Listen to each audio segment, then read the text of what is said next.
Next, we have Professor Durham.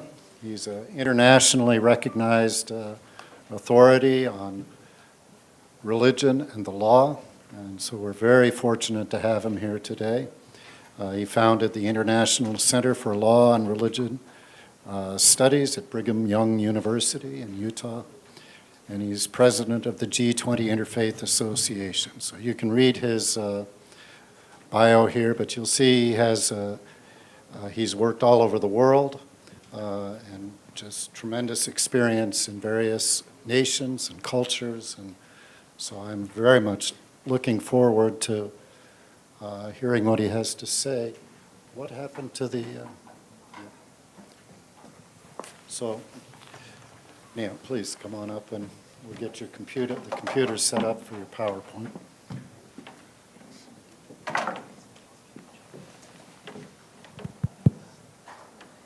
Well, thank you. I'm very happy to be here. With only a short time to speak, I want to focus on the theme of this session at 4 broad levels. Briefly stated, I want to show that religion, religious freedom, and religious civil society institutions are historically, philosophically, empirically, and institutionally foundational for security and the rule of law. We live at a time when civil society institutions are facing shrinking social space, and when people are forgetting why religious freedom is so important for security and the rule of law. I'm trying to figure out how this works here. Can't quite. Oh, I've got a problem because just a minute. Come here. There should be a. What's this thing on the side? No, there's this scroll thing. No, it's not okay. It's going to be a problem because I need to scroll this.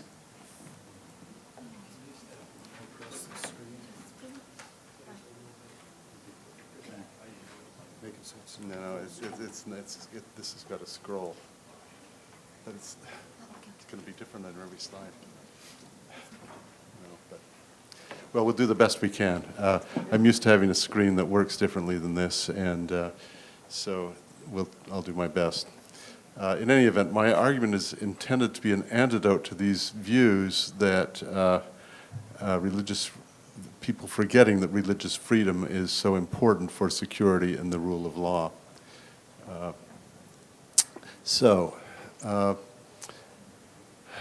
Freedom of religion or belief, FORB, is foundational in several respects. It's historically foundational because other rights emerged as additional supports for or expansions of religious freedom rights.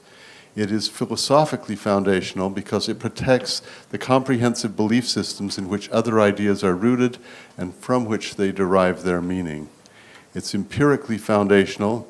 Now it's a time-tested principle for advancing security and the rule of law. And it's institutionally foundational because it protects and fosters the institutions that engender the vision, the motivation, and the moral support that translate religious and moral ideals into practice. Freedom of religion and belief institutions are foundational for the rule of law. The idea of the rule of law designates a distinctive and historically rare form of law that contrasts with other forms of law. Customary law, often linked with religious systems, or bureaucratic law. In a way, the rule of law institutions that we associate with sophisticated legal systems in the West and in other developed systems the rule of law grows out of these other kinds of law and can relapse back into them. So we understand the rule of law has a number of characteristics that have been alluded to a little bit already. We think of certain characteristics of a legal system. The law, its rules are general. They're not retroactive. They're not vague. And there are other features that limit discretion of judges in applying the laws so that you can know in advance what you're expected to do. But it's more than just some characteristics of rules. The rule of law has a kind of autonomy in four respects. That is, in rule of law systems, the rule of law is substantively autonomous. It's not identifiable with particular religious, economic, or political beliefs. That's part of what Holmes was saying when he was saying that the rule of law is not some particular economic system. It's institutionally autonomous. It's applied by separate and distinct institutions, typically a judiciary that is separated and apart from other institutions. It's methodologically autonomous. It uses legal reasoning that, at least in theory, is separate from scientific, moral, political, and economic discourse. It's its own method. And it's occupationally autonomous. It's administered by a legal profession that is not simply subject to other bureaucracies. If these kinds of autonomy are lost, the system relapses back into a mere bureaucratic structure. These are characteristics that enable the law to be more than merely the rule of man. Now, there are historical presuppositions for this kind of law, which, in fact, in world history have been relatively rare. If you think about it, social pluralism tends to be a precondition. If you don't have a pluralistic society, there's no incentive to find a rule structure that will provide overarching solutions to conflicts. One of the things historically is there's been a separation of religion and state institutions. This goes way back in medieval history, goes back to the time of Magna Carta in England and other systems. And the point is that church or religious institutions were recognized to be different from state institutions, and there was something wrong if the state institutions intervened in religious space. Another interesting kind of presupposition is natural or higher law. It's not that it was assumed that the legal system should necessarily embody that, but that the idea of something like natural law was important. Now, the point here is that without social pluralism, a rule of law system does not emerge from customary or bureaucratic stages. Without separation of religion and state institutions, the various forms of autonomy of the rule of law state don't emerge. Without a notion of higher law, the notion of constitutionalism is unlikely to emerge. It makes possible the notion of law as more than the outcome of a clash of interests. The combination of these factors makes possible the notion of a rule of law as opposed to the rule of man. Okay. Now, what is significant here is that FORB is the foundational grandparent right that helps make possible the paradoxical fusion of a sense for higher law without a commitment to any particular religious tradition. This fusion lies at the foundation of our other rights. FORB, freedom of religion and belief, is the oldest of the internationally recognized human rights. It's linked with notions of dignity, rooted in the notion of human beings being created in the image of God. It's the parent of other free expression rights.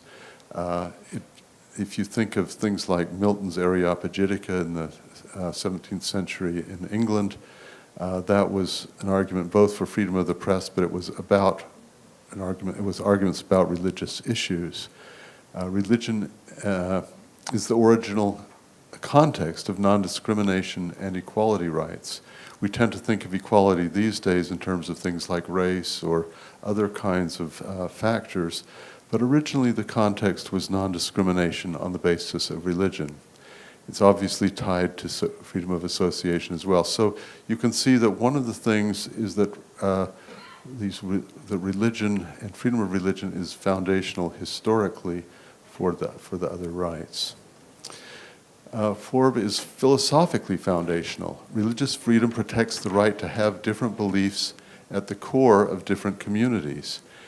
It's a reminder that state institutions are limited. Religious beliefs as a fundamental, what I want to say here is a fundamental reservation clause on the social contract. That is, Madison taught in sort of the lead up to our Constitution that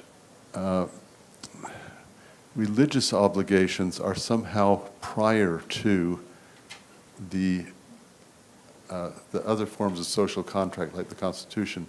If you think about it, people who have a religious community and religious beliefs would not enter into a social contract if they thought that was going to cause them to violate their religious beliefs.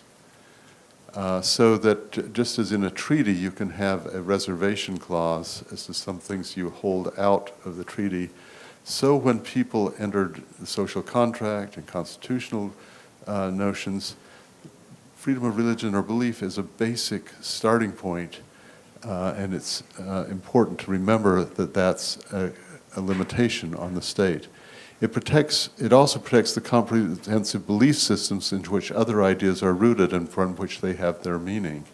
So freedom of expression talks about expressing particular ideas, but in a way, freedom of religion is broader because it protects the whole setting in which other beliefs are found.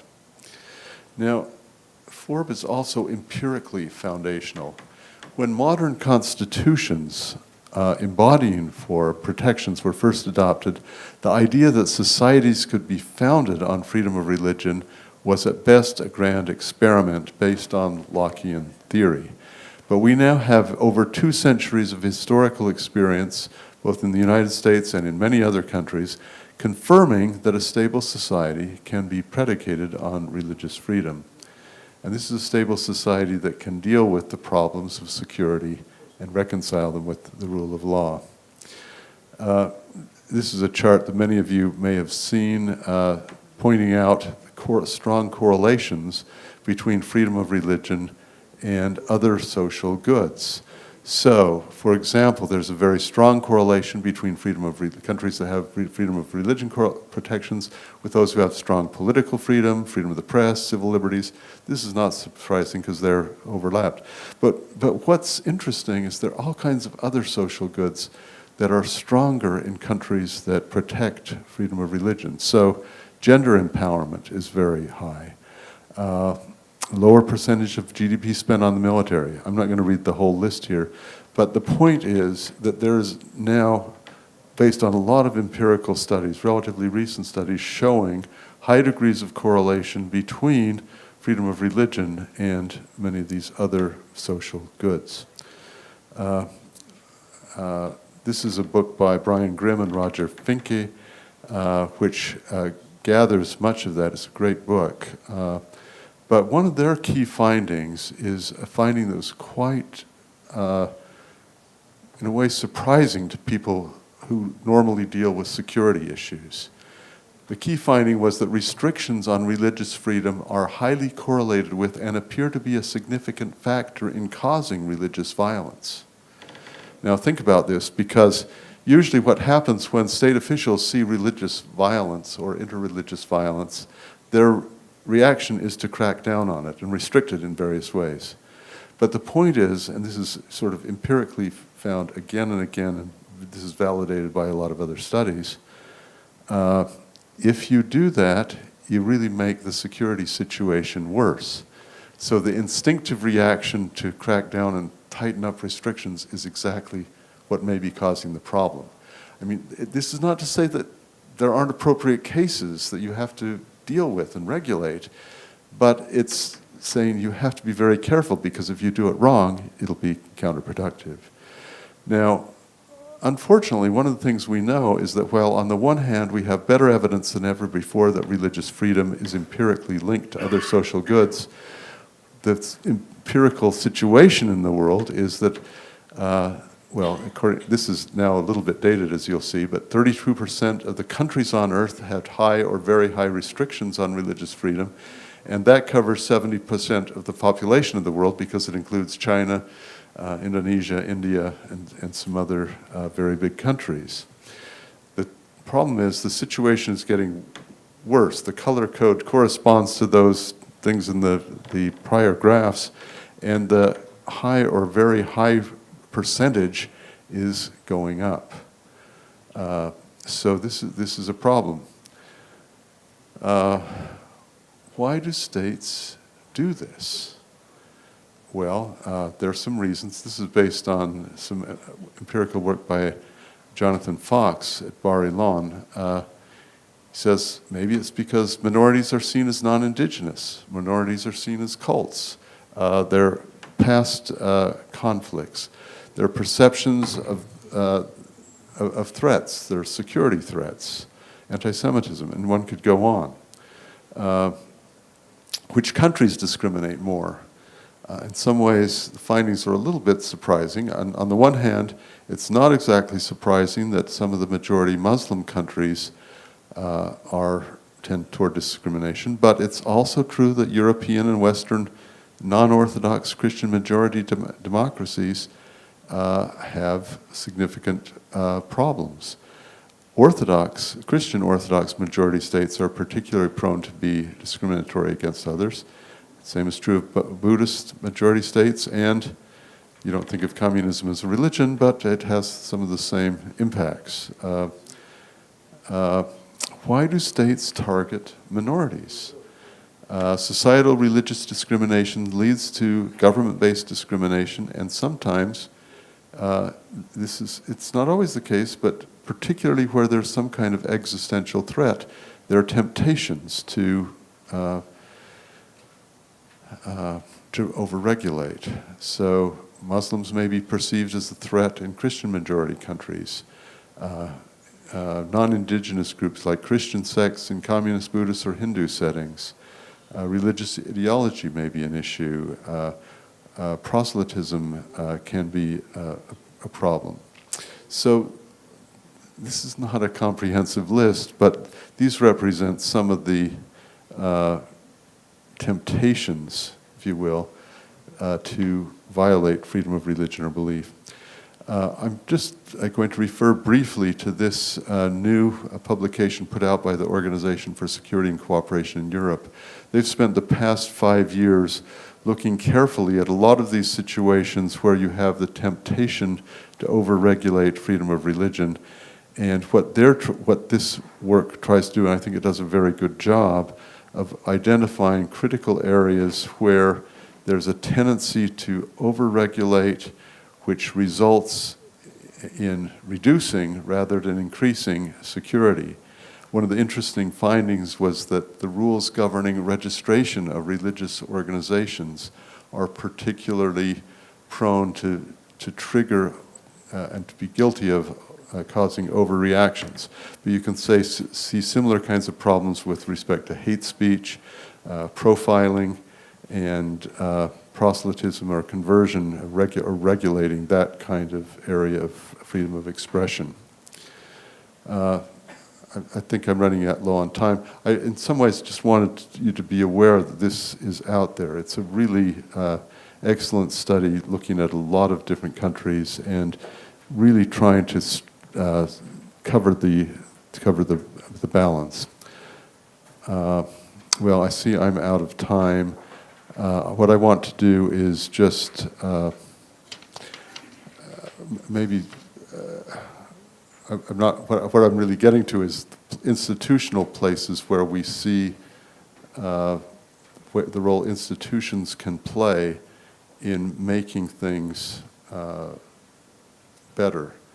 And it's critically important that we protect the rights of institutions, such as the institutions we've been seeing here, the list of unification church-related entities that we've been watching as we go through these sessions. And so many of us have other institutions that we're conscious of and protecting. And these kinds of religious civil society institutions play a tremendous role. If I had more time, I would talk about some of the things we're doing in the G20 setting with institutions, with trying to bring religious voices to bear on some of these security and other related questions. Because very often religious communities see things in ways that normal secular policymakers don't always see or understand, and they can make a huge difference. Let me stop there. Thank you very much.